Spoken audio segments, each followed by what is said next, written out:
ਵੇਖਦੇ ਹੀ ਸਾਰੇ ਚਾਰੇ ਬੰਨੇ ਹੋਣਗੇ, ਖੁੱਲੇ ਵਾਲ ਜਦੋਂ ਨੀ ਤੂੰ ਬੰਨੇ ਹੋਣਗੇ।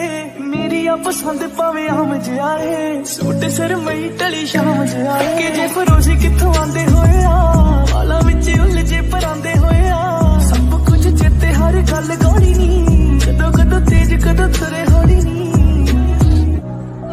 ਗਿਫਟੀ ਦੇ ਗੀਤ ਵਰਗੀ ਲਿਖਾਂ ਤੇਰੇ ਬਾਰੇ ਕਿ ਮੈਂ ਗਾਵਾਂ।